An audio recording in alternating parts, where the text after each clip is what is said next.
Good evening, folks. Welcome to the Town End podcast, where 3 is an unlucky number. It's not the number people want, the magic number. It's not that tonight. We have a substitute bench tonight. Myself and the main man, Chicago Bull. Later on, we'll have more lads joining us. Chris Clark still in Oriel Park. We'll have a guest on as well, but none will be as well dressed and as well attired out as this man here. Pingu, welcome to the podcast. Live from what seems to be a very sunny Chicago. It's a strange one, isn't it? Because there's a bit of relief coming out of the game tonight and coming out of tonight's results, getting the 3-3. But again, we said it last week after the Hearts game. It felt like it was going to go to points dropped, and tonight definitely feels like 2 points were dropped because I think we played well in large spells, and I think we were on top at was it 2-1 or was it 2-2? We were well on top, and then conceded obviously the third goal, and then you're thinking, oh fuck, like we're on the way out here, and just nice to be able. Again, we got kind of lucky at the end with Wardy, but nice to get a point. It's just a pity that it wasn't all three, and it feels like 3 points dropped or 2 points dropped. Sorry. It's we're starting like even when we go early in the game. I know you were listening to it, you weren't watching. I was at it myself. Davy Mack. We mentioned Davy Mack on the show last week. He's had 2 really good early chances as well, and I think if he takes either one of those, not that it changes the game, but it probably sets us up going longer into the match a little bit kind of better off. I mean, we've probably been caught with a sucker punch on the first one, but I think, it probably shows the lack of maybe chances Davies had this year where he's missed 2 really early, not simple chances, but, dare I say, Pat Hooban chances would have been taken very easily. But do you think that maybe played on his mind during the match? It seemed to be a wee bit, not kind of, it didn't bring him down, but he seemed to have really a heavy touch after that. It seemed to be a little bit off the pace. Maybe it was just me at the game. I don't know if listening to it came across in the commentary. Yeah, I think, to be honest, I think a lot of it is down to lack of game time, isn't it? He's lacking that marked sharpness that maybe in a couple of weeks' time, after he's in, like, he hasn't had a run of games. This only is it his second or his third start in a row? Yeah. For me, it's just the fact that he's not playing enough, that he's probably just not sharp enough to get on the end of those, or not sharp enough even in his mind to put them away, that kind of way. But it's, as I say, I'm disappointed, Gally, to be honest. Like, I'm happy. Look, there's no point in saying otherwise. I'm happy with the result. With the way results went as well, with Pat's not getting a win against Rovers. It's another disappointment. It's like, you're hearing all these podcasts, like other podcasts are talking, saying we should be happy that we're in third place, and I agree, and I think it's all right to be happy, but it's also okay to, call out this run of form, without wanting Stevie's head, but it's just, I think we were saying off air, if Vinny was going through this patch that Stevie's been going through for the last 7-8 weeks, he'd be slaughtered, and he was slaughtered last year for similar results, and I say that because it actually comes almost, I think it was a year ago almost to the day from I heard the lads on commentary talking about it, that Alfie Lewis played against Dundalk in the FAI Cup semi-final. I remember coming on after we were slaughtering Vinny for that, and again, as I say, I think it's okay to say that, but also not to, I don't want Stevie to get the sack, and I don't want anybody that's listening to this to think that I want them to get the sack, but it's okay to be happy that we're in third place, but it's also okay to say that this run of results hasn't been to the standard, and there's obviously there's things that have played, factors that have played into that. Hooban's injury, Mark Connolly leaving, Daniel Kelly's injury, now Greg Sloggett. So there is factors into that, but there's still enough quality. As you said off air, this squad, no matter how fast or how quickly it had to be assembled, these are all lads that have come together. In the first half of the season, we were in second place up until the Shamrock Rovers game, and then it kind of is falling apart kind of since then.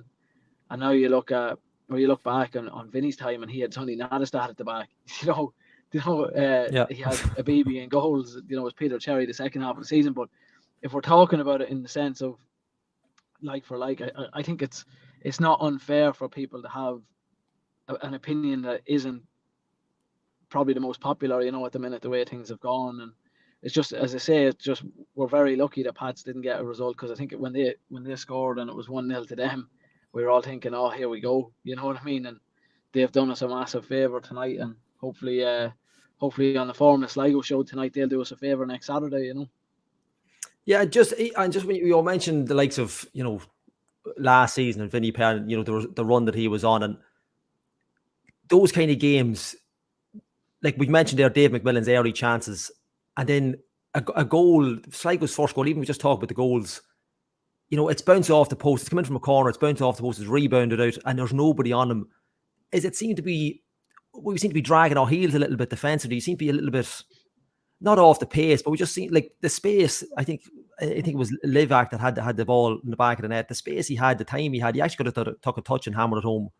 But is it simple things like that are creeping in when you're not taking your chances early in the game that we did get, you know, a la Davy Mack's chances?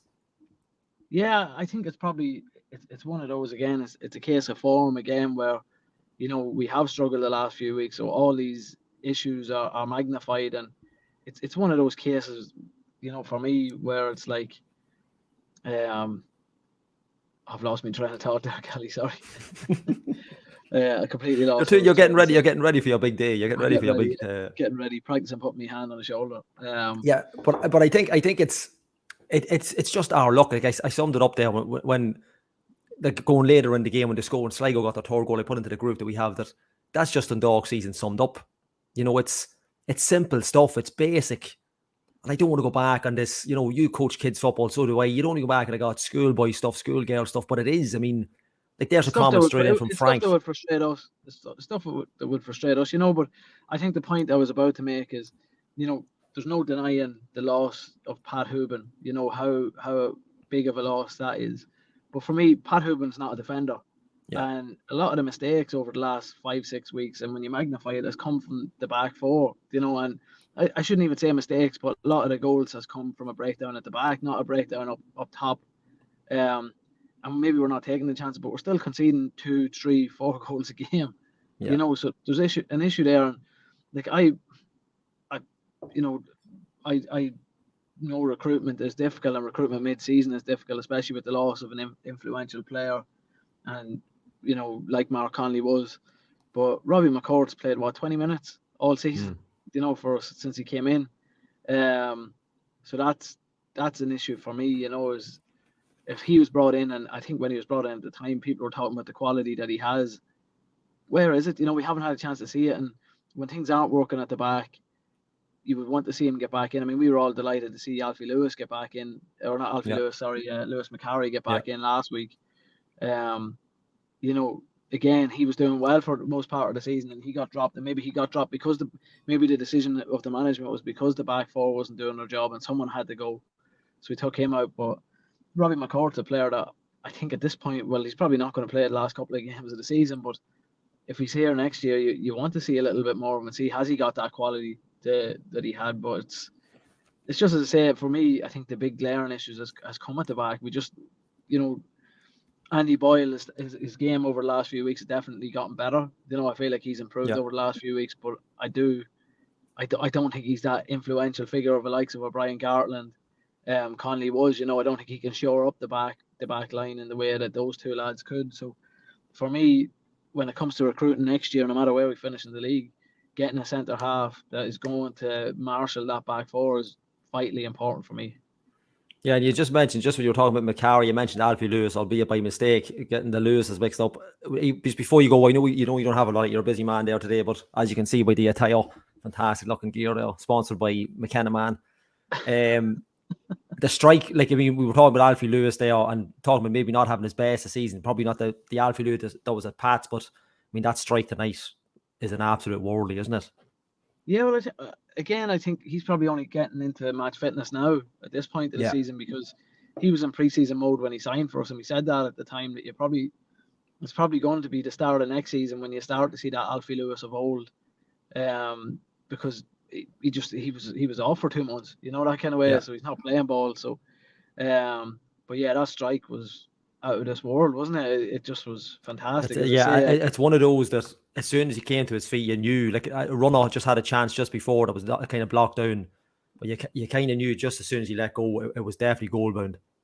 Yeah, you were hoping that. Well, listening into it, I was just wondering if Chris up in the gantry checked on Flano, because he sounded like he was having a heart attack or something up there to it when that goal went in. But that's the quality that he possesses, and we're probably, as you say, we're not seeing enough of that at the minute.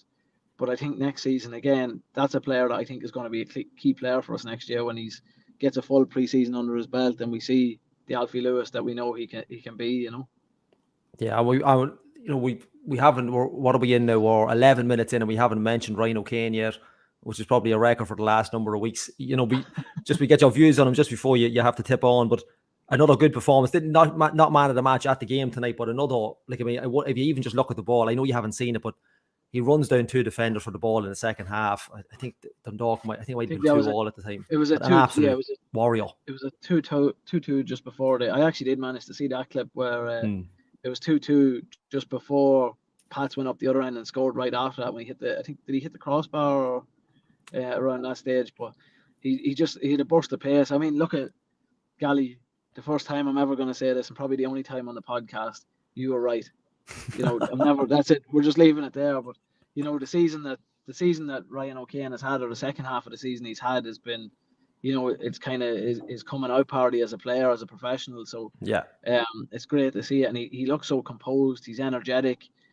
It's not going to his head, as a young lad round the town playing for your hometown club. It's probably really easy to let that get to you, and he just seems very humble. He works very hard. I heard after the sending off, I could hear a Galway accent up in the gantry shouting at him a couple of times, and he's not treated any differently to the rest of the players, which is good too, But yeah, for me, I think again, I think we're going to struggle to hold on to him in before the start of the season. To be honest with you, before the start of next year, but I would he'd be another one that I think is going to be very, very important. Very, very important moving forward for the club. Yeah, just when I mention individual players, just keep if you want, anybody wants to comment in for Tony's Pizza tonight, get your man of the match in. At the game, it was Alfie Lewis, but it's open. I think there's a few more that could be in the reckoning of it. I just wanted to mention they put Sam Bone into CDM. I thought in the first half in particular, before we go on with the goals, I thought he had a really solid game. I mean, obviously we're missing Greg Sloggett. You've got Doyler in the middle missing as well, but I thought he was really solid. And we mentioned last week, although he's a centre half, he's a technically gifted footballer. He wouldn't be an out centre half, in my opinion, but really good on the ball tonight. Distribution was a lot better than it used to be in the first half anyway. In the second half, he got away from a lot of them, but in the first half in particular, I thought he was excellent. Yeah, I'd say a lot of it is, his probably downfall in that position is he probably just hasn't got the skill that that the likes of a Paul Doyle and a Greg Sloggett would have, and he probably can't get himself. He's not mobile enough to get himself around the pitch the way they can.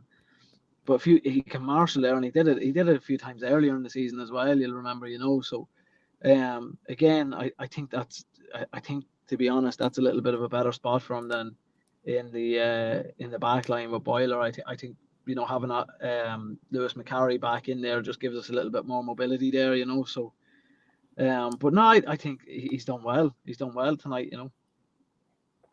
And just from shooting ourselves in the foot, I'm just seeing comments on Twitter earlier on, and it's kind of it's our own demise really. It's kind of have we shot ourselves in the foot early on in this game? Have we we've got ourselves into it? We've allowed Sligo to come back, and Sligo really haven't been, like we mentioned last week, there might be a couple of goals in the game the way John Russell plays, but have we let them on to us too much? Have we let them have a little bit? Have we given them too much respect? Maybe just all over the park tonight.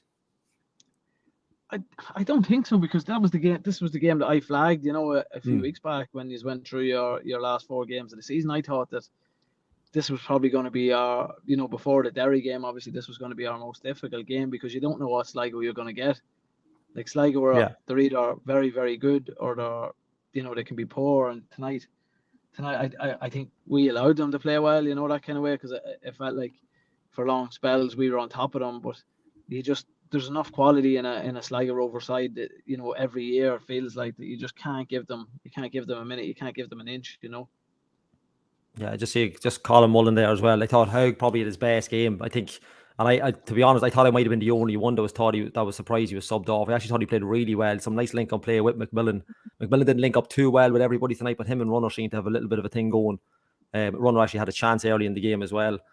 If we're talking, I suppose I better actually hit you before you have to get. See, you're looking out the window there, people, and you're going to be busy. Before I might as well hit you now for your man of the match, just to cover your bases for tonight before the rest of the boys come on.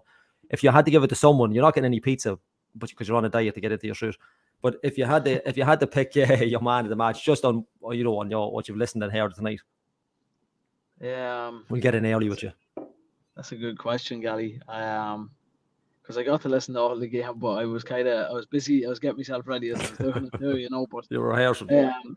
No, I'd say for me, probably Runner. Runner was probably the man of the match because I think he set up. Was it the second goal that he set up? And I think he was involved in that play where Ryan O'Kane hit the crossbar as well. So for me, I'll give it to Runner because I would agree with the comment there that I think he's getting better every week. I think we're probably seeing a little bit of similarity between him and Alfie Lewis. They're hitting form probably at the wrong time for us, but at the right time for them. At the tail end of the season. We probably just when they first came in, we didn't see enough of them because they were both in pre-season mode. Yeah, and we would just we're talking a bit about the game, but we probably can't go any further without, and we'll get our guests our views on it in a couple of minutes because I didn't really see what happened, but Stephen O'Donnell being sent off on the sideline seemed to be a bit of a, I don't know if it's a turning point in the game. I mean, Podge is more than capable of taking a team, if needed on the sideline. Structures are obviously coming in, but I don't think there's anything in it. I don't have to talk about it on the radio. For me, he's had a little bit of a go at the bench, but nothing. He hasn't come out his technical area. I mean, we've only seen Tim Clancy a couple of weeks ago run down the sideline and nearly into the away stand and nothing happened. So, do you think it's a bit harsh on the lads and Stephen? Yeah. Or were the commentary? I mean, I don't know what the commentary was on it. No, the lads on commentary, it was about 5 minutes actually after the goal was scored that the lads brought up and asked, what happened because they didn't even see it. They got word from, I think it was the club's Twitter account to say he was sent off. So I don't think anybody kind of saw it. I heard there was a little bit of a conversation, let's say, with Greg Bulger at one stage, but that was probably the height of it, But I think because Stevie is, over exuberant when he's on the sideline anyway, I think he's an easy target. And like we know enough through the years that if people have a falling out with referees, they become a target, all the time. And I could tell you that from my time with Fozzie. Like Fozzie used to say to him before he got on the pitch, "You want to just give me the yellow card now?" So I'd say there's probably a little bit of that involved in it, but it's. Again, I feel like every podcast on Dundalk and just League of Ireland in general has brought up at some point this season that, the referees in the league, they just need to do something. Like they need to just stop taking themselves so seriously because there's far worse being done on a Premier League sideline every week. There's far more abuse being thrown at officials and nothing ever happens to those. It just, again, because it's Ireland, it's all just under a microscope all the time, and it's disappointing, because he's probably going to miss. Well, he is going to miss next week, and potentially this isn't the first time he's sent off, so he might miss the following week as well. Which it's not great, but he's got a good voice. Because whether he was I don't know if he was watching it from inside the YDC or if he was watching it from the gantry, but you could definitely hear him. So I think wherever he's sitting watching the match, I don't think it'll be a situation where he won't be able to coach the lads. Let me just say. Yeah, Dave makes a good point there. Again, unfortunately, we're talking, it's a good game, but again, we're talking about the lads at the back and probably more of a team defense, not maybe even just the defenders, just the way we actually conceded our goals tonight. It's silly, it's sloppy play, it's silly mistakes, isn't it? And it's just the same. It's the same Dundalk week in, week out, isn't it? Yeah, that's it. Come here, Gally. I'm going to have to bounce. You're going to have to go and do your bits. Yeah. Right, I think we'll have a guest on in a couple of minutes. A monologue. I'm going to have to go into a monologue. Yeah, that's my Wi-Fi stays on. All right, I'll see you. Thank you, gentlemen. Cheers. Bye-bye.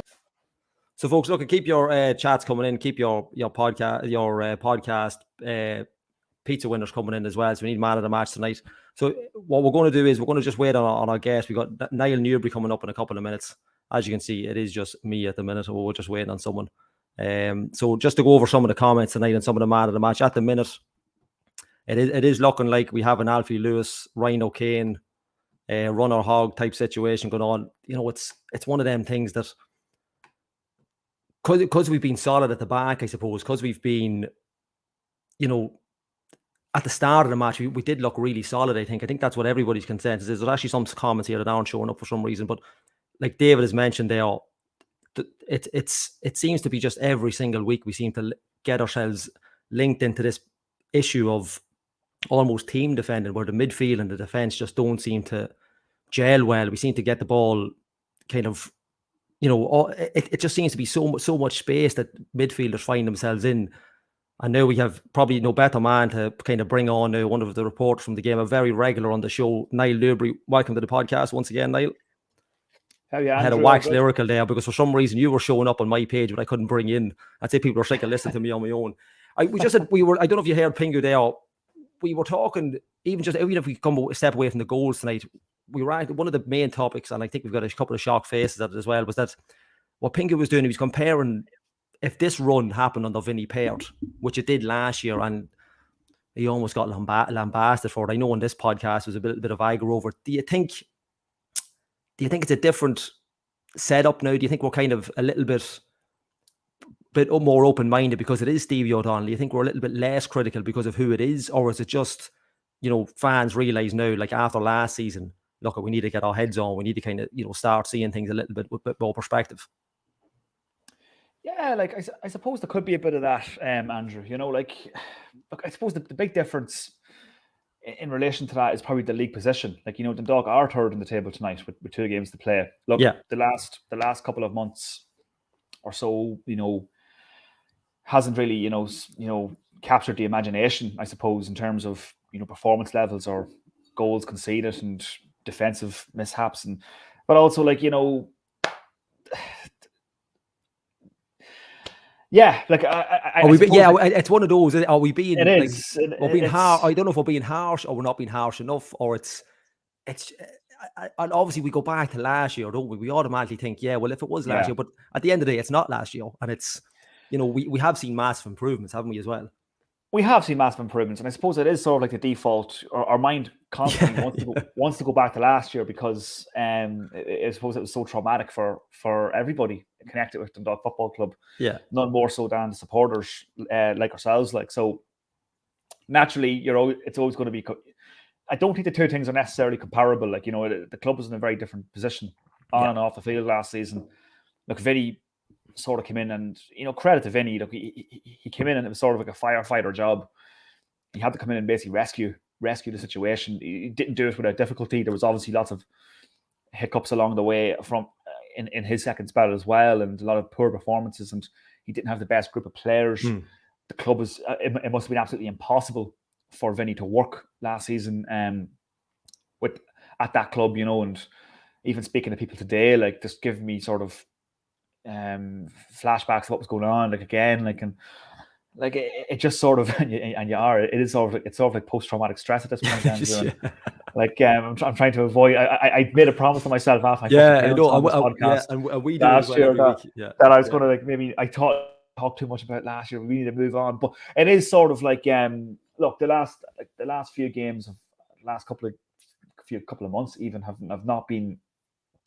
Like I said last time I was on here, I think Stephen O'Donnell is perhaps the victim of his own early success in one respect. Like, having taken a club that was effectively, 6 points off a potential relegation playoff last season, to having them, we were talking, like, it was only barely 2 months ago we were talking about a potential title charge in the last quarter of the season. So, look, it's obviously dipped. Tonight's another example of that. The game tonight was sort of, it was Jekyll and Hyde stuff, really, like, from Dundalk tonight it was. And I actually thought we started the game quite well tonight, to be honest with you. And then we're just hit with that sucker punch of a goal. Hit with that sucker punch of a goal.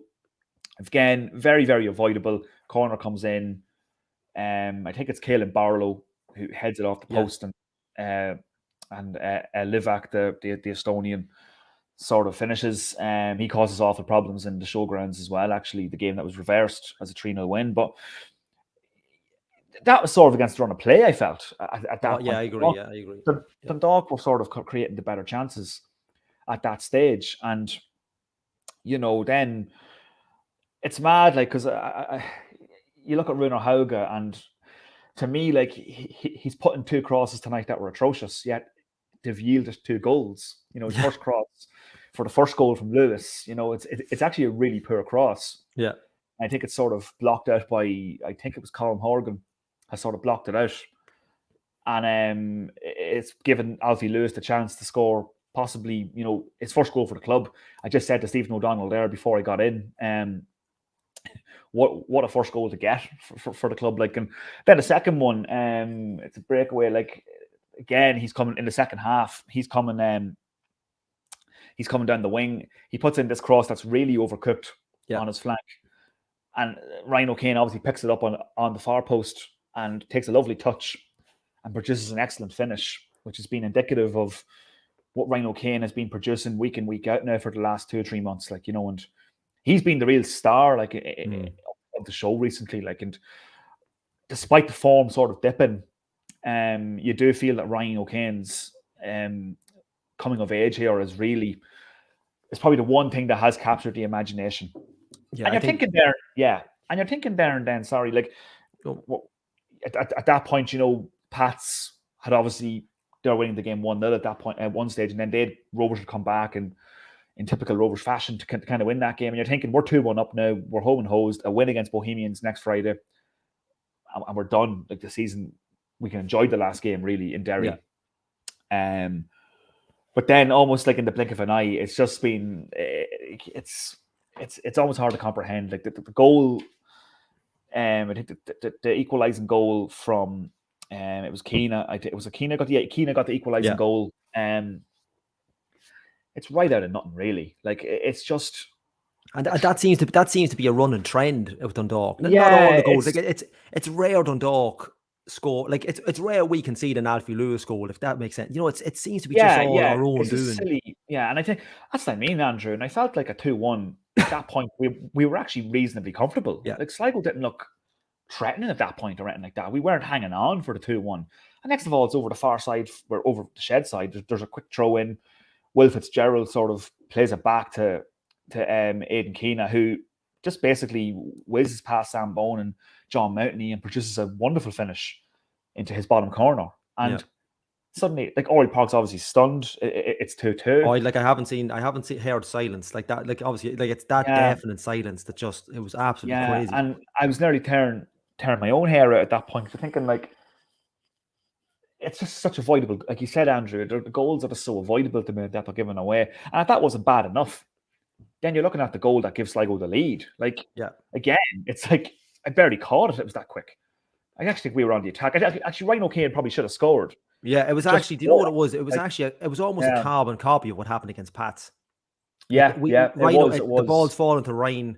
It's had a chance. It's come back. It's gone up the field, and there's an argument if there's a foul on. I think is it that goal? Yeah, there's an argument if there's a bit of a foul on Alfie Lewis, but I don't think there's anything in it.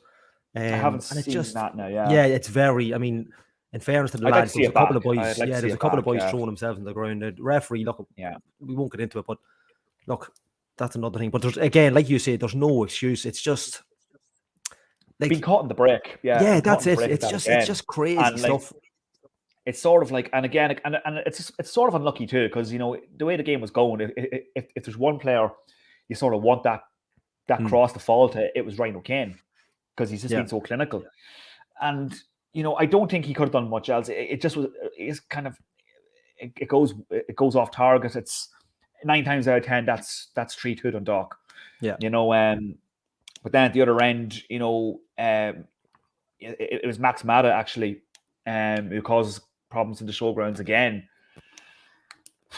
It's just again, it's a shocker of a goal. It's a shocker of a goal to give away, really.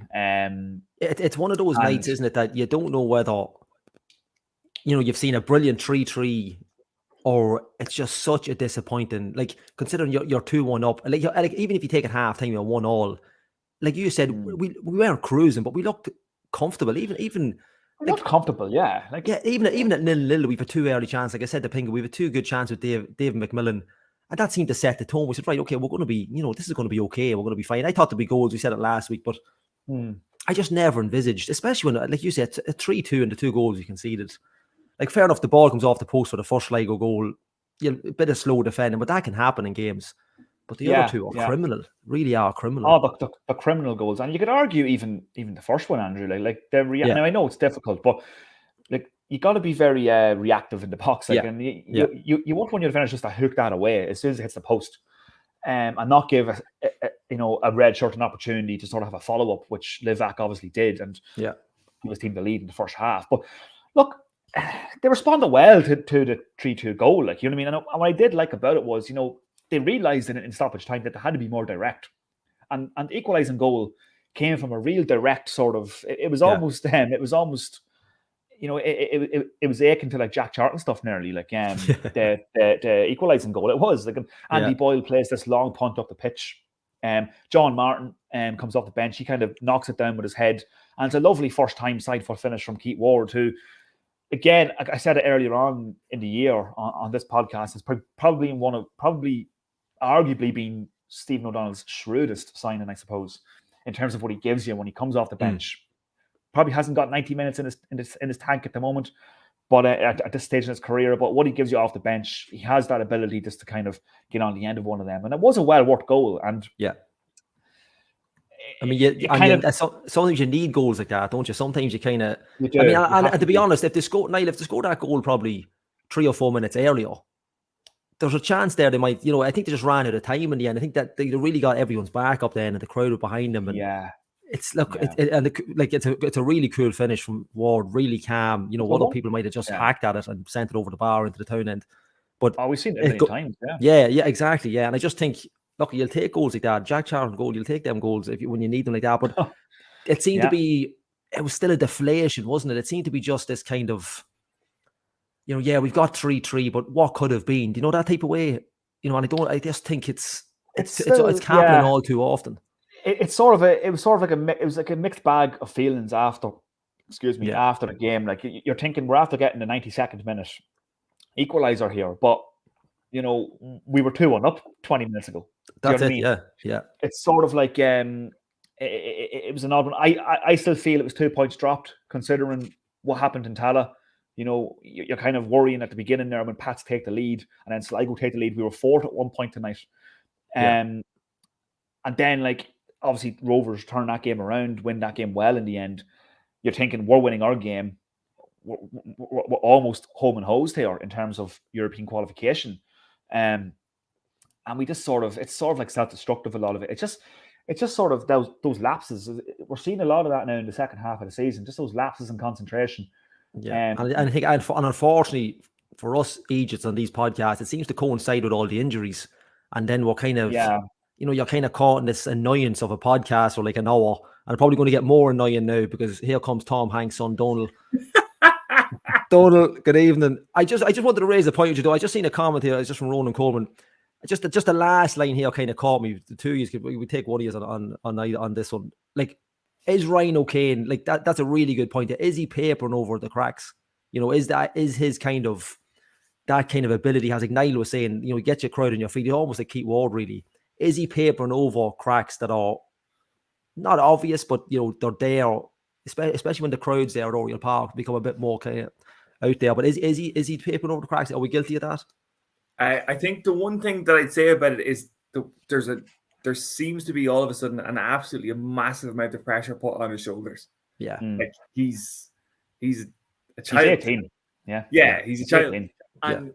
And I didn't notice it so much tonight, but I know, like the Pats game a couple of weeks ago, he was the only outlet. He was the only person that was going to create anything. I think there was a little bit more to the performance tonight than there was previously, but it's so much to ask of him. Like, even at the start of it'd be different if he was 18 and he was in the team from the start of the season and we had a whole game plan built around him. The kid's only after coming in, that was it, 10 games or so that he's been starting. Like, even in the incredibly short time that he's been in the squad and in the team, this whole reliance on him has just, it's tough to be like, it's a problem to rely on somebody as good as him, but I don't know whether, like, and I'd be fascinated to hear this from him himself, but like, I'm fascinated about how much not being in the team at the start of the season has galvanized him, that now he's like, I have to do everything that I possibly can or else I'm not going to be in this team anymore. Now, everybody in the stand is watching him like, lad, if you just tie your boots, you're starting next week. But like for someone who there's so much expectation on him, he's nearly, I said to you before the game, guaranteed goal because he's there tonight. Yeah. And that's the level that he's gotten to in an incredibly short space of time. But he works. Again, I apologize to everybody I've just gotten involved. I haven't heard anything that anybody said. I might repeat all of what Niall said. Niall's much smarter about this stuff than I am. Oh, I wouldn't go that far, don't I? The one thing that, so there's so much pressure on him to perform because we're a little bit limited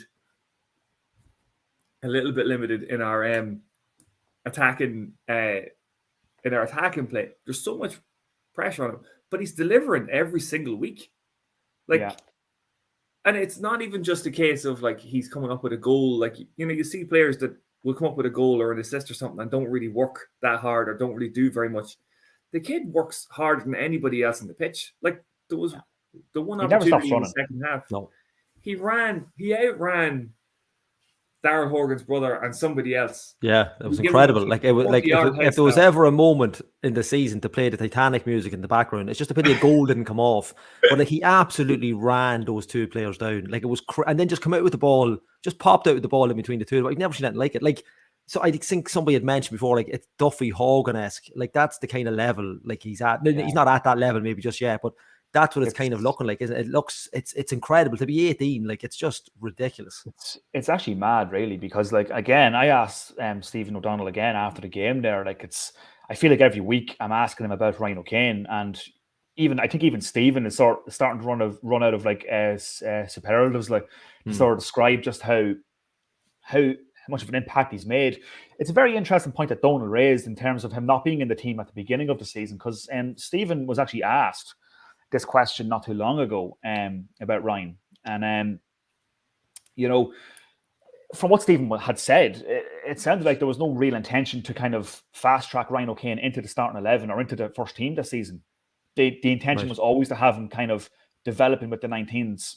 But circumstances have obviously changed with injuries and whatnot, and he's almost by accident become our star man. And he's always had the ability. Anyone who's watched him in pre-season or anyone who's even watching with the 19s will know, or even at schoolboy football going back, will tell you that the boy's got a lot of talent. And I think there was probably a bit of hunger on his end, having not been in the team. O'Donnell absolutely praised his attitude. He said even when he wasn't in the team, there was no whinging, there was no moaning.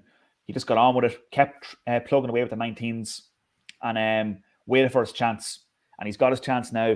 And you have to say, on the last 2 months, he's the first name on the team sheet at the minute. And that's credit to the young man, because he's really taken it by the scruff of the neck and he's really taken the opportunity.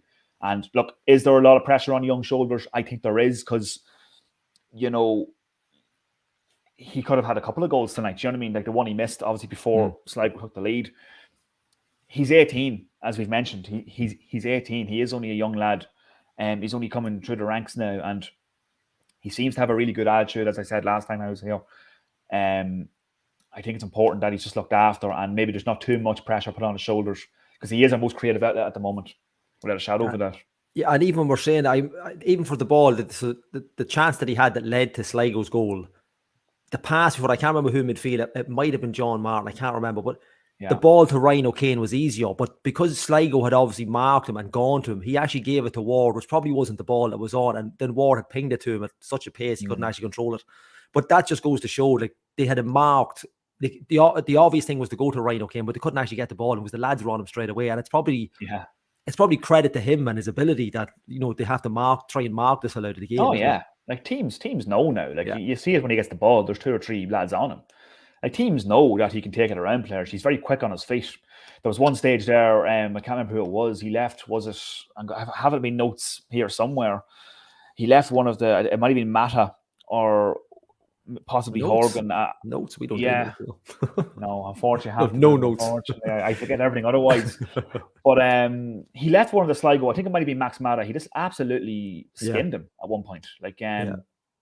The lads just and you've seen this with other teams that he's come up against, they just can't handle him. He's just so quick on his feet. He can take it around a player. He's got such confidence as well. Like the goal, look, I know I've already mentioned the goal, but the goal he scored, like, and again, like the cross from Hauge is actually atrocious. Like, it's actually an atrocious cross, really. Like, and I know Donald's laughing, but I mean, like, no, it is. It is. It's only when it's only when someone says you think, God, yeah, it was actually. I was saying to Barry Landy in the media, who's beside me tonight, and you know, effectively Hauge has put in 2 really bad crosses, and they've both yielded goals like tonight. So, but you know, he done his bit. But O'Kane was on it like a flash at the far post, and takes a lovely touch. And to be honest, when he got the ball, you were never in doubt that it was going to go in. You were never in doubt. You knew that this boy's got such confidence and ability. There's no other outcome here. This is going in, and it did. And the crowd are on their feet when he gets the ball every time, because you know he's capable of doing something. He's got such a range of skill. And such a range of confidence. It was a clinical finish as well. It's bottom corner. It's not kind of, you know, half scuffed. He's put his foot through it, and it was really very clinical. Yeah. Oh yeah, and he's slaughtered at home, and it was never in doubt. And look, could have easily won the game first then as well, but wasn't to be. I don't think he's just unlucky with that one. I feel 9 times out of 10, as I said, that's going in. But no, he was brilliant tonight. We'd mentioned it, I think, just before you come on, that he was excellent. Don't we talked just when we mentioned, right, O'Kane, this is how we got on the story, that it's a weird moment where O'Kane has had a chance on the far end of the field and the ball's ended up in our net, almost like, you know, a mirror image of what happened with Pats a couple of weeks ago. It's just so unfortunate, is it? Consider what he'll wax and lyrical about him. Yeah, and I mean, it was that. I don't know how much context you've gone into in the game and all, but that kind of felt like the entire match, like within that 30 seconds of. We had opportunities, like from the first 15 minutes, we had opportunities to go in front, and then Sligo go forward once, get a corner and score. And that felt like a microcosm of the entire match, that we have this opportunity, and that the kid has this opportunity to put the game away and finish the whole thing off. And exactly the same way that it happened in the Pats game, that he doesn't take the chance, and the game just gets flipped on its head like within about 30 seconds. I also, to say that it's not to blame anybody, but Fintan Nelson, he's not going to watch this because I don't know if he can work his computer or his phone or anything. But about 30 seconds before that chance, he had his phone in his hand. He's my Chris Kamara on the nights like this where there's games going on and I want to find out what's going on. He turned around to me and he said, "Do you know what? If we beat Derry on the last day, we'll have caught them." And within about 30 seconds, we had conceded and Derry equalised and everything was up in the air. So I'm going to blame Fintan Nelson for that goal in particular because he did. We'll have to get Fintan on as a guest next week to explain himself. No, we don't. No, it's fine. No, I can speak for him. but yeah, it was a weird like sliding doors thing of like we were about to go 3-1 up and we were about to have as sewn up as we can at this stage the European spot, and just I don't know if it just felt like it was such a strange night that like it almost didn't even feel, to me anyway, it didn't feel like that unexpected that Sligo went and scored. It just felt like, yeah, this is the journey we're on. This is the it's just one. Yeah, it's the roller coaster that we're on tonight and this season. That like, of course, Sligo scored. What were we expecting this to be easy? Were we expecting us to win 2 or 3-1 and just sail on to the next game? No way. That's not who this team is. Niall, just Eamon Collins has commented in there on the YouTube. That's an interesting question. You're probably the best man. Well, apart from Stephen O'Donnell, you're the man with a bit more knowledge than us. Is there any chance of a return for Pat Hooban? Yeah, I just seen Eamon's question there. Yeah, look, the weekly question was put to him tonight about Patrick Hoban's fitness. He said there's a chance he could feature against Bohemians next week. So now, is that like saying there's a chance that we could feature against Bows and like there's a sequence of events that happens in the universe where we end up playing? It's funny you mentioned that because somebody on my way over to the far side of the pitch, somebody a guy I know asked me, did I have my boots in my bag like for next week? Like, unfortunately, I stopped playing a long time ago, so I'd be no use in fairness. Like, but like, yeah, like he was asked the question about Patrick Hoban. Like, obviously Patrick had to go to the UK to get the fluid drained on his calf injury recently enough. Seems to have gone well. I seen him walking about today around the ground. Like you'd like to think he's a bit closer. You know, Stephen O'Donnell, whereas the rest of them, with the likes of Sloggett, Doyle, Kelly, he sort of came out straight out and said, look, these boys are out for the season. They're not going to play. The Hoban fitness seems to be a question mark every week now. And he has said tonight that there is a chance. Whether that's a slight chance, I don't know. But if he doesn't feature against Bohemians, there might be a better chance he might feature against Derry City in the final match. But yeah, I'd be hopeful that Pat Hoban could return. The only question is, like, because he's been out for so long, like what Pat Hoban are you getting? Like, there's obviously going to be a bit of rustiness with Pat Hoban even when he comes back. Like, and is it going to be a case of this kind of easing him in before next season now? Because you don't really know, because he's obviously been out for a prolonged period of time now, and he's still our top scorer. And you know, I think our highest scoring player on the pitch, well, in the starting 11 tonight, was Darragh Leahy. Like, so. Goals. There's a stat. Yeah, goals haven't been at a premium in recent weeks. And like I actually Barry Landy, he's the stats man, not me, by the way. Not taking credit for that one, but he'd said that, like, you know, like Aidan Keena, like, on the other hand alone, in comparison, has now got 16 goals this season, and our highest scoring player on the pitch, well, in the starting 11 at least, was Darragh Leahy with his 3 goals. And Darragh Leahy hadn't scored a goal for the club before this season. Like, so that's got to be a concern for Stephen O'Donnell in terms of, you know, goals and just on like if Hoban gets another injury, where's the goals going to come from? Yeah. And just as a connected to that, Davy Mack tonight, you know, we mentioned his chances earlier on. How do you think he done? Or obviously playing against a former team as well. Like Pinker had said earlier in the show, hasn't got a lot of minutes especially starting. You know, he's usually come off the bench to give a dig out, but probably a tough night for him. But you know, there were still glimpses there. Like the 2 early chances he has, if one of them goes in, it's probably a different game from him. Yeah, it was the same last week in Ballybuffet. Like, you know, I know the goal was credited as an own goal for Rob Slevin, but you know, he was in the position again. He put in a good shift last week in Ballybuffet. Yeah, I thought he put in a good shift again tonight. Like, you know what I mean? Like, it's. Look, is Dave McMillan the same player he was 6 years ago? Probably not, like. But that doesn't mean he hasn't got something to offer. Is he going to score as many goals as he has? Like, he is. I think he's 34, 33, 34. Like, it's hard to keep continuing. He's still a young man. He's still a young man. Well, he is. He's a few years on me. In the grand scheme of things, he's still a young man. So, but look, I still think he has something to offer, of course. Yeah. Should he be a starting number 9 at this point in his career for a team hoping to like push on and challenge for honours? Possibly not. But I still think he can offer a lot. And I thought, in fairness to Dave McMillan, I thought, like, you know, obviously he didn't get a goal tonight. It'd be great to see him get a goal, by the way. But yeah, I thought he put in a good shift, and he certainly didn't have a bad game by any stretch of the imagination. I think we mentioned this before. Like, it's not so much about the drop off from Hoban to whoever's on taking his place for 90 minutes or for 2 games or for a game and a half or whatever it would be. It's just, it starts to show up when it's 6 games or 8 games. And like you said, now, like, you look at who's going to get the goals instead of him. And it's like, Pat's not always been like the most prolific of goal scorers. So you're looking at, like, there's other things that he brings to the table as well. And like we've looked at before, the lack of physicality in the team. And that Pat leads from the front with that physicality. And I'm like, John Martin would be in the team for the last, or had been in the team for the few games before the Flint Harps game, because of that physicality. I'd imagine that because he's more physical than McMillan is.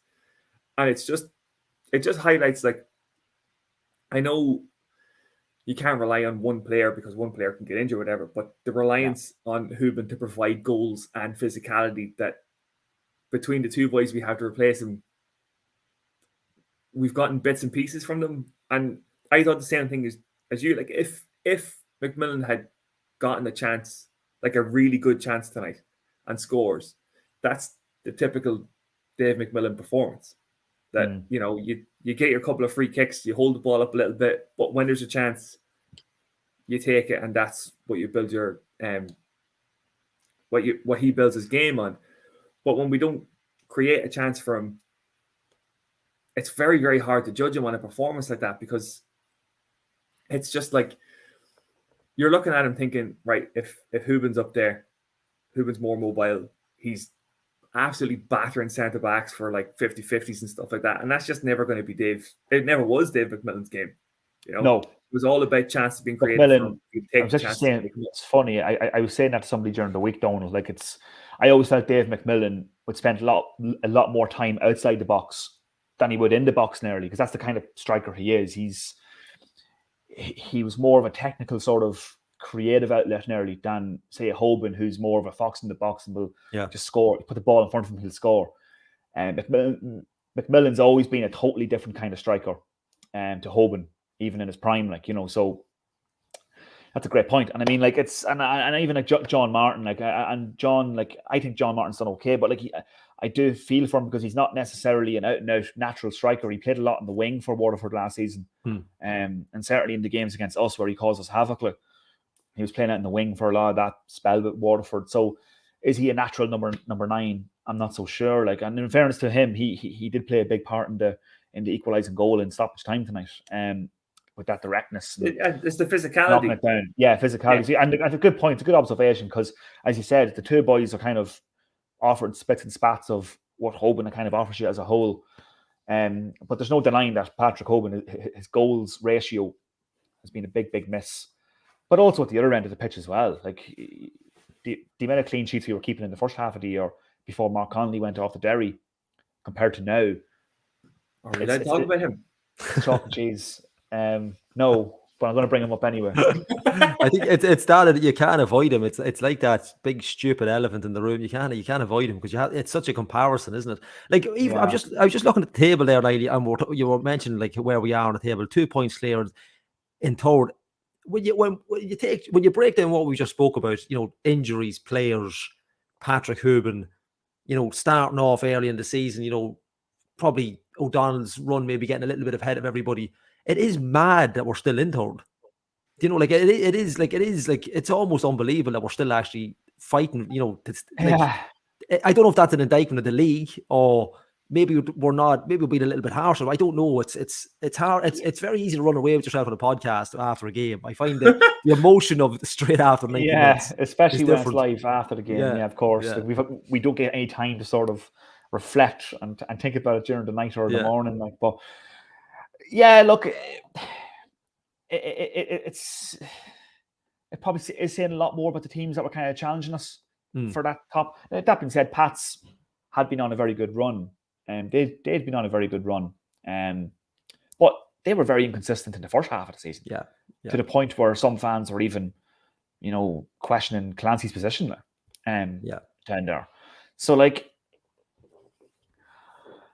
look, I still think, you know, if we finish third in the league, it has to be considered a very, very good season for Stephen O'Donnell's first year in charge. Like, considering what he inherited, which was, as I mentioned before, possibly a state of disrepair, like, nearly in some respects, like. But and you're also finishing. It's not like you're finishing. You know, it's not like it's, you know, Bows and Pats ahead of us. It's the two big clubs that were expected to be challenging and title challengers on their own. So it's not, you know, we're the best at the rest, I suppose. And everybody would have kind of said or predicted at the start of the year that you'd probably have a Shamrock Rovers and Derry City top two. Yeah. And maybe you'd have a Dundalk, a Sligo, a Bows, a Pats, maybe just kind of in the mix there somewhere. And we were for a time in the mix. We sort of flew a bit too close to the sun maybe in the first half of the season. The squad depth was never really there. My only concern on that is, and you see it in other leagues and you see it in this league as well quite a lot, like when a team does finish a season well or finishes a season quite poorly, that form can sometimes carry into the following campaign. So I think Stephen's got a big winter ahead of him in terms of recruitment and trying to shore up the squad a wee bit, because we do, especially if we do, and touch wood, we do qualify for Europe now. We're going to need 5 or 6 bodies at least, but not just bodies, like quality, like quality that's going to improve the squad. And O'Donnell has said that himself. He's not one for bringing in players who are just going to be bodies. He wants to bring in quality players that are going to improve the squad, and there's plenty of them out there. Just trying to. The only challenge we have now is that you got Derry City and Shamrock Rovers with the financial backing and behind them. They would likely have the pick of any player who's available. So say you wanted a Joe Redmond, for argument's sake, this centre half off Pats, and you're fighting Derry and Shamrock Rovers for him. The chances are they're going to have more financial prowess and probably be able to offer him a longer term contract. So that's going to be a challenge that Stephen O'Donnell is going to have to face. It's a challenge that Stephen Kenny didn't always have to face. Yeah, maybe he did at the start of his reign, but now it's going to be something that we're going to be a bit more creative. You're almost banking on people, looking at the club. I mean, I know, look, money talks. I mean, these careers are short, but Stephen Kenny had that, like you say, at the start it would have been difficult. We were picking journeymen, I suppose, but then you had that. Once you build up that rapport with everybody and that kind of everybody buys into what you're doing, that's what O'Donnell's looking for, really, isn't it? Absolutely, yeah. He said that a few times. He just wants that, kind of like Kenny. He wants people to buy into that philosophy. He wants to sign characters, as well as players. Do you know what I mean? Because we saw last year, you can have players who are good on paper, but might have a rotten attitude and might stink out the whole place for other reasons. And that, unfortunately, there was, a Bassett's all sorts kind of packet of characters at the club last season, and to be fair, some of them players on paper look like good players. Like you're thinking, these are. The only problem with that was nobody ever met them and figured out their personality for a lot of them, and they came here and it was obviously, for the want of a better phrase, it was a shit show basically. So that happens the odd time when we were bringing podcast guests on. Not you, Niall. I'm not talking about you. Oh no. I'll say nothing on that one. It's it's hard to look at what's happening in the second half of this season, or at least the last month and a half or whatever it would be, and think of the positive that comes from the negative results that we've had. But the one thing that it does highlight is that, say at the start of the season, when we were playing really well and everything was going good, we were probably thinking we only need 2 or 3 players and we get our starting 11 and we're challenging for the title. Whereas what the last month and a half or a couple of months has taught us is holy shit, what if somebody gets injured? Then we need an extra player to cover here, an extra player to cover there. So what it might have done is to show up how important the squad is, rather than getting 11 players on the pitch. And I'm still not ready to talk about it, but the centre back that left, that obviously left a giant hole. And we were thinking if we get somebody in, a young centre back in alongside him, then we'd have the guts of a back four and goalkeeper for the next couple of seasons, depending on what happens with the goalkeeper, whatever.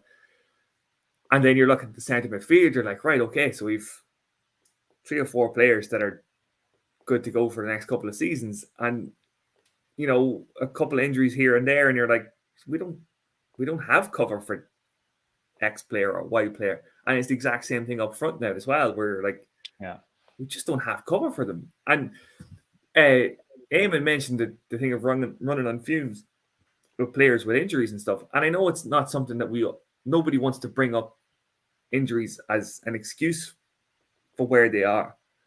But Connolly aside, if we had a full strength squad, we are challenging Derry.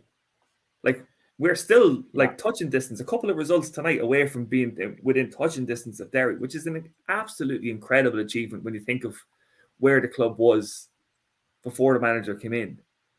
Yeah. This is we've talked about this before. I've talked about this a lot before, of the first half of the season being a bit of a noose or a burden on what happens from here on out, because we were so good.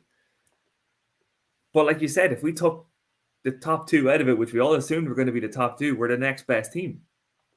And we're not miles off either of them. After about 20 minutes of a pre-season and off-season getting players in. I don't know, it's interesting. Yeah. There's a lot of people can talk about a lot of negatives, and as where straight after the game and after a game where you feel like you're throwing points away, the negative is nearly always where you end up going. But I don't know, like there's been a couple of times the last few weeks where I've seen a starting 11 being like, these lads aren't going to win, and then they pull out 3 points, or they get a result somewhere where I didn't think they get a result. So I don't know. I'm just looking on the positive side of things tonight instead of I like it. It was that extra point at the end before I left.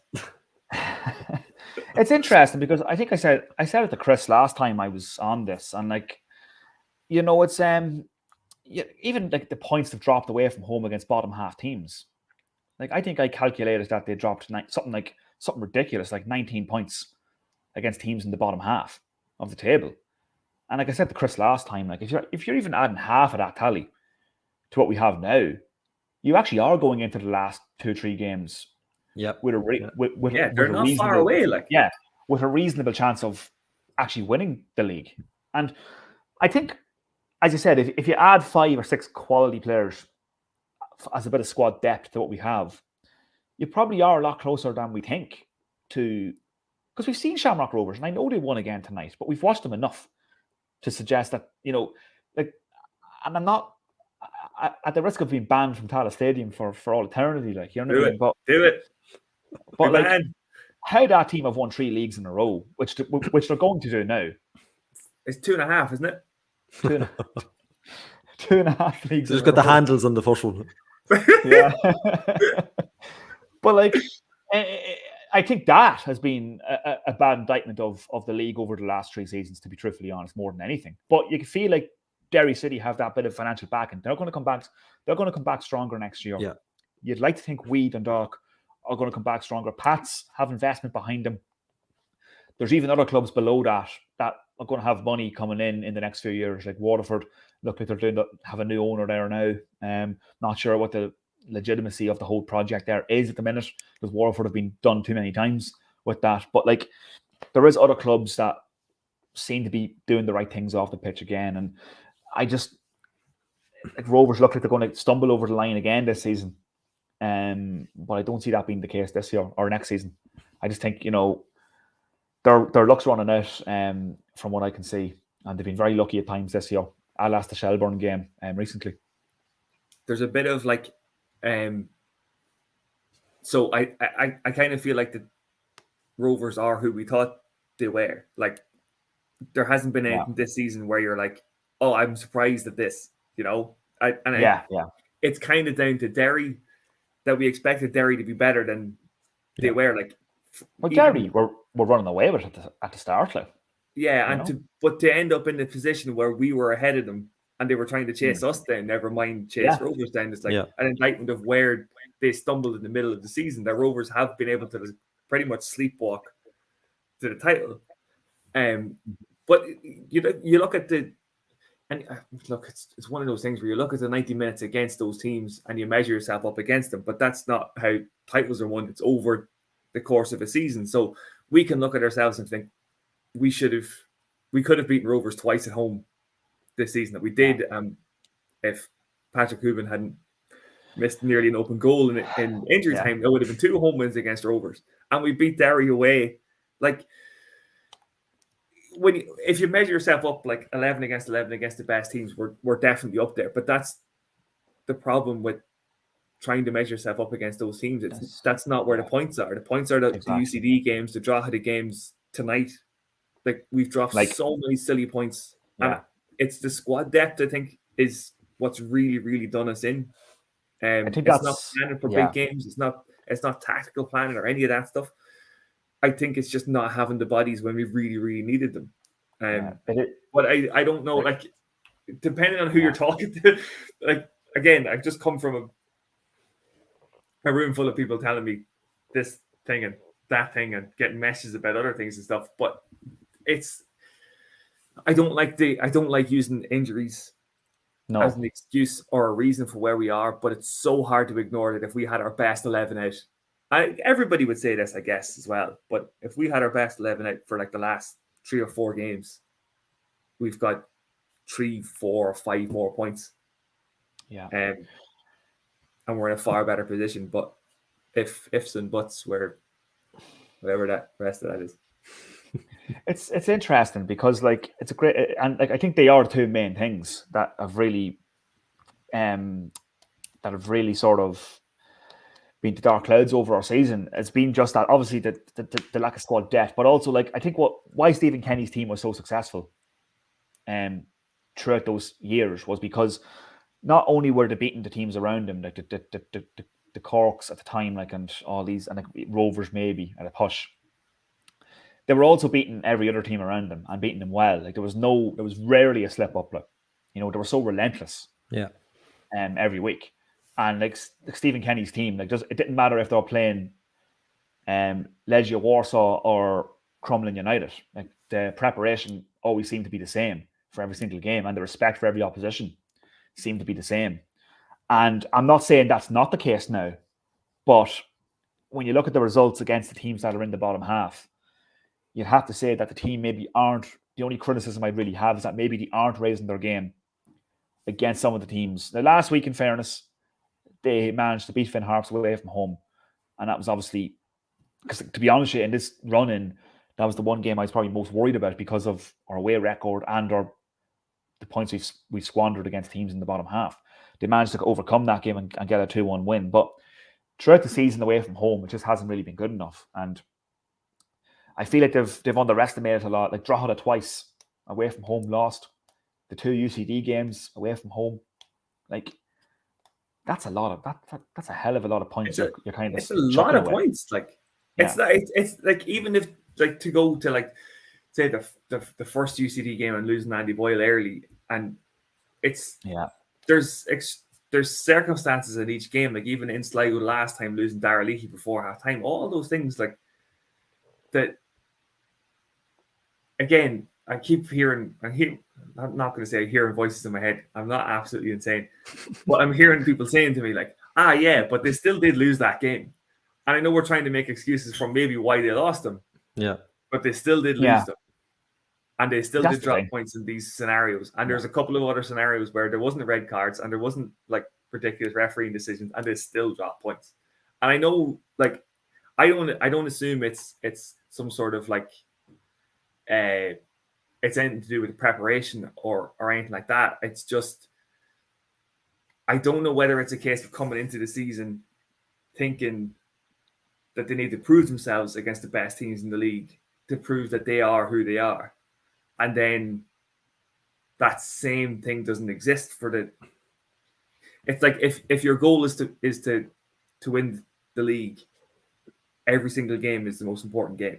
But if your mentality is we need to reestablish ourselves as one of the top teams in the league, then when the big teams come to Oriel, that's the biggest game, and it's maybe not as big a deal when UCD could come to Oriel or when you go to the Belfield Bowl or whatever it would be. That maybe it's just a case of they just need to switch this on and prove to every single team in the league that they're the top dogs and not just against the best teams in the league. But then, look, I'm not in the dressing room. We're not in the dressing room. We don't know what the messaging is or anything like that. But that's just, anytime you see a team that does this, that seems like the logic. And I don't know if that makes any sense to anybody, but that's what I'm going with. It makes sense to us, Donal. That's the main thing. That's all that matters. Yeah. Lads, just looking through the comments. I just quickly, before I forget, people are probably mad looking for their pizza because that's most people log on here, but they don't want to listen to us. They just want their pizzas. We'll just quickly run through man of the match. We'll start with yourself, Donal. What do we think? Well, look, I really, really, really wanted it to be Alfie Lewis because I stuck my neck out about Alfie Lewis a while ago about how fantastic it was, and I still think there's like an incredible footballer in there, but he got caught out quite a few times. Dara Leahy, I thought, was excellent at left back, and has had quite a few games now where he's been pretty consistent and solid at left back, where we might have been critical of him before. It's hard not to give it to Ryan O'Kane again because he is the catalyst for everything that's happening going forward. Sam Bone had a good game in the centre midfield too. Like, I think he particularly good first half. His best spot is that whole midfield role, but then obviously when other players are back, he's not in the team. Yeah. But no, like I'll just pick Ryan O'Kane, because if for nothing else, just that sprint of 40 yards to beat two footballers to a ball when there's 77 minutes on the clock and you've been busting your hump the entire game, to still have that level of desire and energy to get to the ball, that just says it all for me about him as a footballer. So I'll pick Ryan O'Kane. I'm looking at Niall, I'm trying to read Niall's face. We have to say a similar outcome, or is it something completely different? Go on, Niall, hit us with it. Well, look, I agree. I actually thought Sam Bone was really good tonight as well. I echo Donald's thoughts there 100%.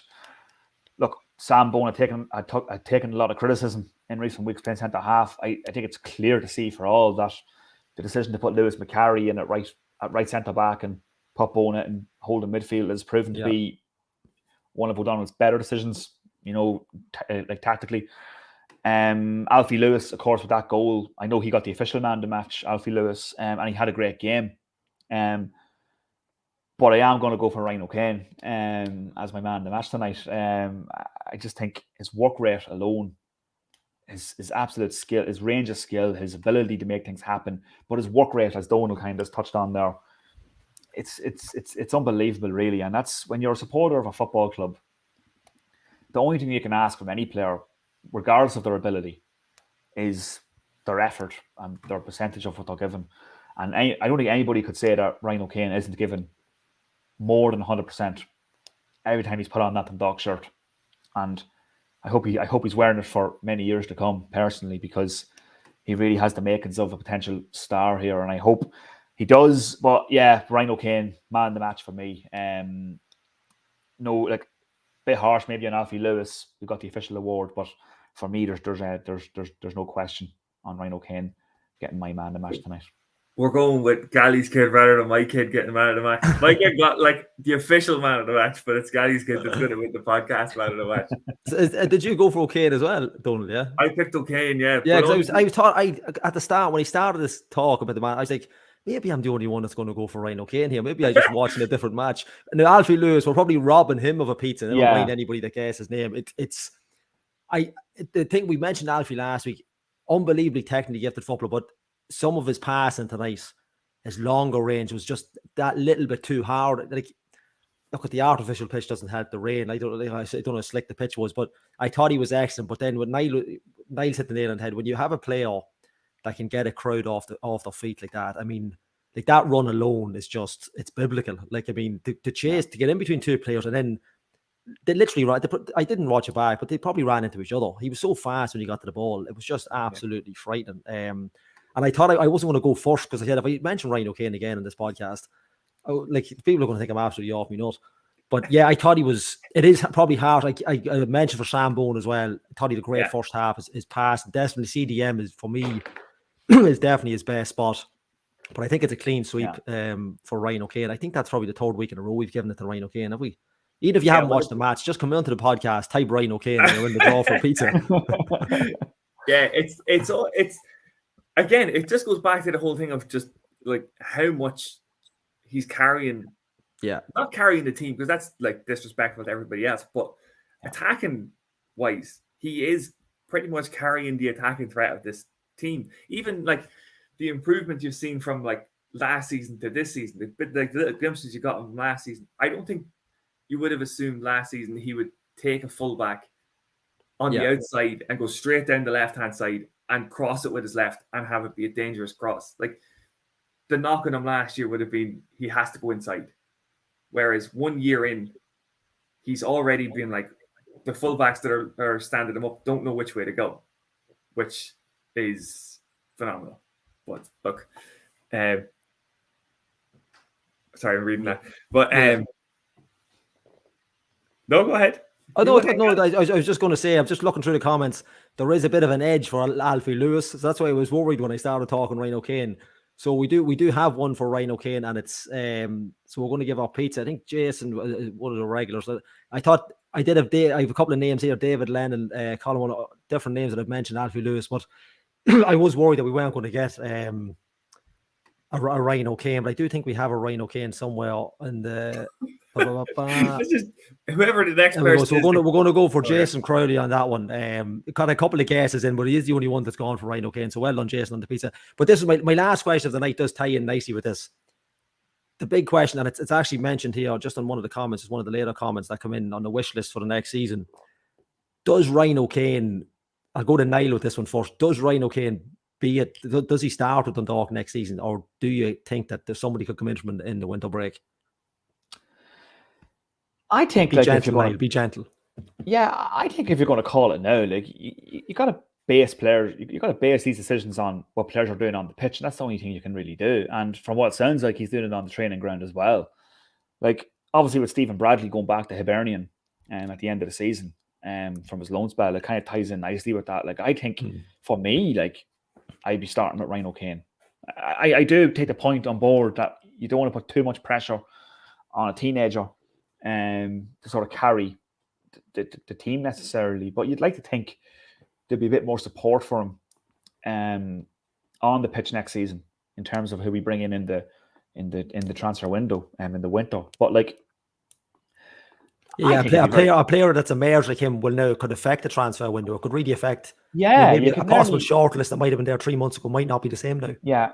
If you're good enough, you're old enough. Do you know what I mean? Yeah. And like, I know it's a cliche, but like, he has been brilliant, and there's no denying that he's been our best player over this period, this last quarter of the season, perhaps even before that. Like, and it'd be extremely harsh to like think that maybe he won't be in from the off next year based on what he's done. Like, if this is audition, he's on to quite good things, I'd say. Not only with the Dundalk FC, but perhaps further afield as well. Like, there is obviously whispers of cross-channel interest, and maybe even in Italy and such places like that. Like, so, like, no, for me, like Ryan, if he keeps going the way he's going, if he keeps his attitude the way it is, he seems to have a great head and shoulders.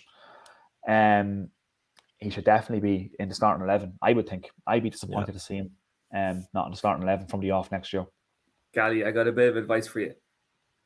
If you go to Eason's or any like really nice stationery place and get a diary and start writing down how you feel each of these days that Ryan O'Kane is still playing for Dundalk FC, and really, really detail glory days of your relationship with him, because it would absolutely boggle the mind if somebody doesn't come in from England or Italy or Holland or somewhere based on his performances this season. He's been such a revelation. And I think I said about like left-footed or right-footed, he's improved in 1 year barely playing men's football. Yeah.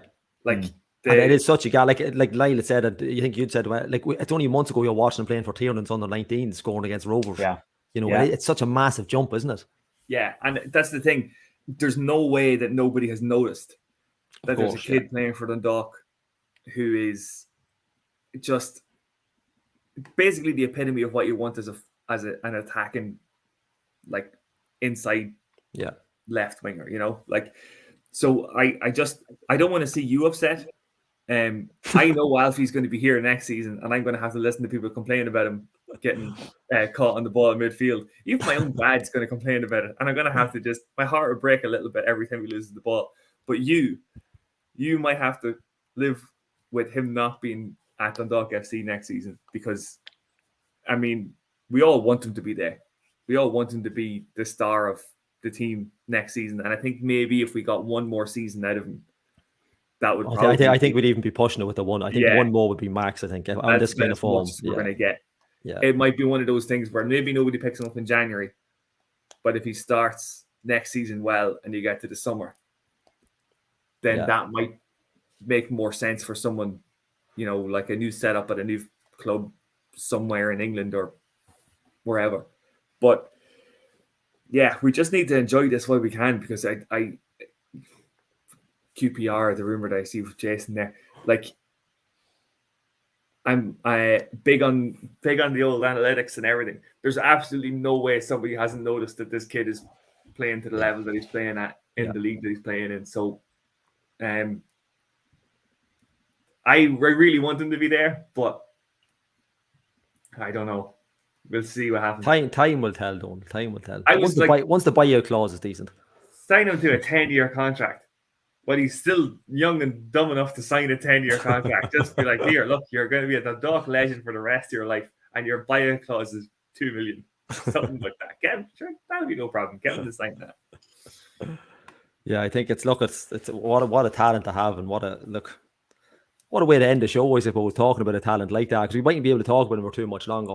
And I really appreciate you coming on, Donald. As always, it's been a pleasure. It is a substitute bench this week. Pingu was at I don't know what he was doing. He was very well dressed. I don't know if you saw him, Donald.